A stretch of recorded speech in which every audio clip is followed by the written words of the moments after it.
नमस्कार, आप देखना शुरू कर चुके हैं कैपिटल टीवी बिहार और मैं आपके साथ सरोज सिंह। क्या बिहार में भूमिहार की राजनीति करवट बदल रही है?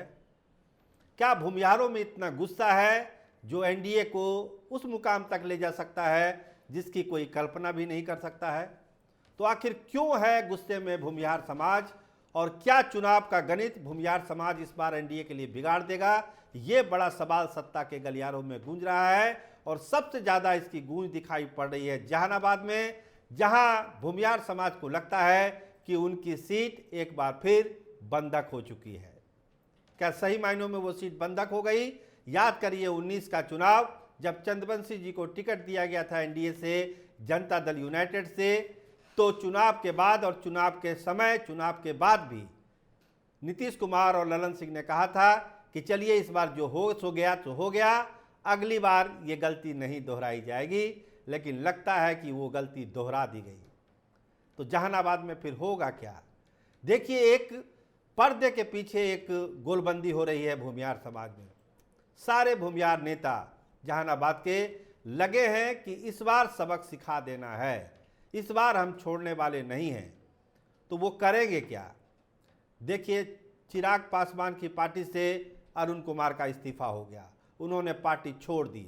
जहानाबाद की राजनीति में अरुण कुमार की क्या अहमियत है ये सब लोग जानते हैं। इसके अलावा आशुतोष जी वो भी घूम रहे हैं। आज उन्होंने एक प्रेस कॉन्फ्रेंस भी किया और साफ साफ कहा कि भूमिहार समाज का प्रत्याशी जहानाबाद की रणभूमि में उतरेगा और जब उतरेगा तो भूमिहार समाज उसी के इर्द गिर्द गोलबंद होगा और भूमिहार समाज का वोट उसी प्रत्याशी को जाएगा जो भी भूमिहार का प्रत्याशी होगा वहाँ पे। लेकिन भूमिहार का प्रत्याशी तो आज की तारीख में वहाँ कोई है ही नहीं। चंद्रवंशी जी के नाम का ऐलान जनता दल यूनाइटेड ने कर दिया। राजद की तरफ से जो पहला नाम है वो सुरेंद्र यादव का है, लेकिन छुपते छुपाते चर्चा में एक नाम भूमिहार समाज से है, वो करुणा सागर जी का है। तो क्या सुरेंद्र यादव के ऊपर करुणा सागर को प्राथमिकता दी जाएगी? भूमिहार समाज का जो मिजाज है और जो मूड है भूमिहार समाज का जहानाबाद में, वो ये बतलाता है कि लालू प्रसाद बाध्य भी हो सकते हैं किसी भूमिहार प्रत्याशी को वहाँ खड़ा करने में। लेकिन अगर वो करुणा सागर वहाँ से खड़े नहीं होते हैं और सुरेंद्र यादव भी मैदान में आ जाते हैं, जिसकी संभावना ज़्यादा है, और चंद्रवंशी बनाम सुरेंद्र यादव की लड़ाई वहाँ होती है, तो भूमिहार समाज एक तीसरा एंगल वहाँ पे बनाएगा। बात करिए वहाँ के लोगों से, वहाँ के भूमिहार समाज के नेताओं से, तो भूखे शेर की तरह तलाश रहे हैं जनता दल यूनाइटेड के नेताओं को। किसी भूमिहार बड़े नेता को, भूमिहार के बड़े नेता को ये हिम्मत नहीं है कि वो चंद्रवंशी जी के समर्थन में खुलकर आवाज़ उठाए। आज की स्थिति यही है। अब नीतीश कुमार कितना समझा पाते हैं, ललन बाबू कितना समझा पाते हैं, या दूसरे भूमिहार नेता जहानाबाद के भूमिहार नेताओं को कितना समझा पाते हैं, ये तो आने वाला वक्त बताएगा। लेकिन सभी जानते हैं कि ये समाज इतना पावरफुल है, इतनी ताकत है इस समाज में, वो किसी को बना भी सकता है, किसी को बिगाड़ भी सकता है। ये भूमिहार समाज की ताकत होती है। बिहार की सियासत में ये टेस्टेड केस है। किसी प्रमाण या सबूत की जरूरत नहीं है कि भूमिहार समाज ने जो ठाना है बिहार के सियासत में वही हुआ है। और जहानाबाद का भूमिहार समाज इस बार जो ठान के बैठा है वो यही है कि जहानाबाद सीट को हमको मुक्त कराना है। ये भूमिहारों की सीट रही है तो इसको भूमिहार ही राज करेगा, दूसरा कोई बिरादरी राज नहीं करेगा। तो ये संकल्प है। लोग घूमना शुरू कर चुके हैं। अरुण कुमार के बाद आशुतोष जी ने भी घूमना शुरू किया है, प्रेस कॉन्फ्रेंस हुई है, गोलबंदी हो रही है। अगले हफ्ते एक बड़ी मीटिंग भी होगी भूमिहार समाज की जहानाबाद में, जिसमें यह कहा जाएगा कि आप भले ही वोट मत दीजिए आरजेडी को, लेकिन जो भूमिहार समाज का प्रत्याशी है उसको आप वोट दीजिए। आपकी इच्छा है तो आप आरजेडी को भी वोट कर सकते हैं, कोई दिक्कत नहीं भूमिहार समाज को। अगर आपका दिल करे तो आप कर दीजिए आरजेडी के प्रत्याशी को। अगर करुणा सागर आ जाते हैं तब तो कोई बात ही नहीं है। लेकिन अगर सुरेंद्र यादव भी प्रत्याशी हैं, आपका दिल करे तो वोट कर दीजिए। लेकिन भूमिहार समाज का जो नुमाइंदा खड़ा हो रहा है जहानाबाद से, एक और सिंगल नुमाइंदा जो भी खड़ा हो उसको आप समर्थन करिए। आपका वोट एनडीए को नहीं जाना चाहिए, चंद्रवंशी जी को नहीं जाना चाहिए, जदयू प्रत्याशी को नहीं जाना चाहिए।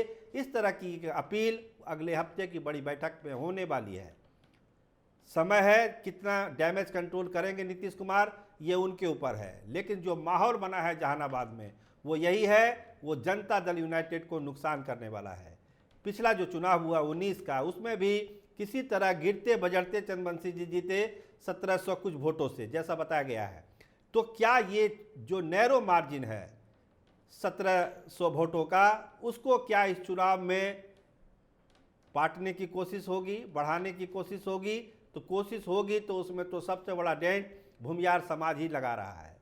देखिए, लगभग 2 लाख आबादी है भूमियार समाज की, और कहा जाता है कि 1 लाख सवा लाख वोट वहाँ करते हैं। पूरे बिहार का जो जातीय सर्वे हुआ है उसमें तो 2.4% भूमियारों की आबादी है ही, लेकिन जहानाबाद में करीब 1 लाख सवा लाख वोटर हैं जो वोट करते हैं। आबादी 2 लाख के आसपास है, लेकिन वोट होता है, बहुत ही एग्रेसिव वोटिंग करते हैं भूमियार समाज जहानाबाद में। तो इस बार का मूड क्या है ये हम आपको बता रहे हैं। मूड कैसे बदलेगा, क्या मैनेज होगा, क्या जनता दल यूनाइटेड मनाएगा भूमियार समाज को, ये तो समय बता देगा। लेकिन आज की तारीख में जब हम आप बात कर रहे हैं तो जहानाबाद का मूड बहुत ही बिगड़ा हुआ है, भूमियार समाज का मूड बहुत ही बिगड़ा हुआ है।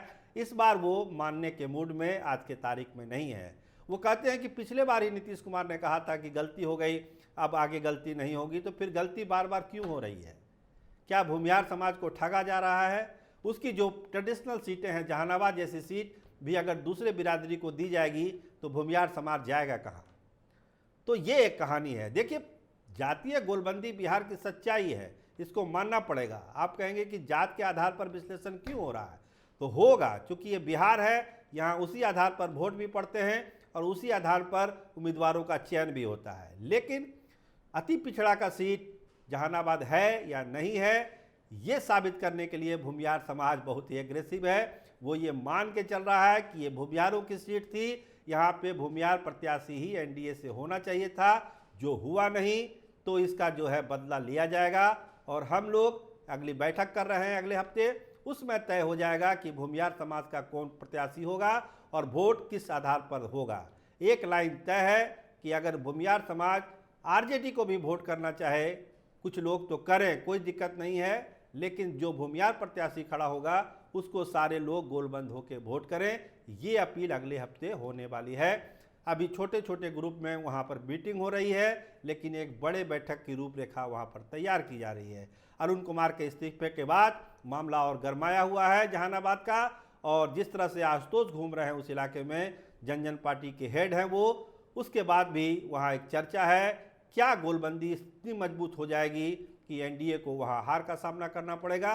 तो ये चर्चा पटना तक पहुँचने लगी है, और हम जब आज बात कर रहे हैं तो वो चर्चा बहुत ही तेज है कि भूमियार समाज अगर नहीं माना तो यकीन मानिए एनडीए के हाथ से जहानाबाद की सीट जा भी सकती है। तो इंतजार है कि मैनेज कैसे होगा, या भूमियार समाज मानेगा या इस बार वो अपना बदला लेगा। आप देखते रहिए कैपिटल टीवी बिहार। आपका बहुत धन्यवाद, आपका बहुत शुक्रिया।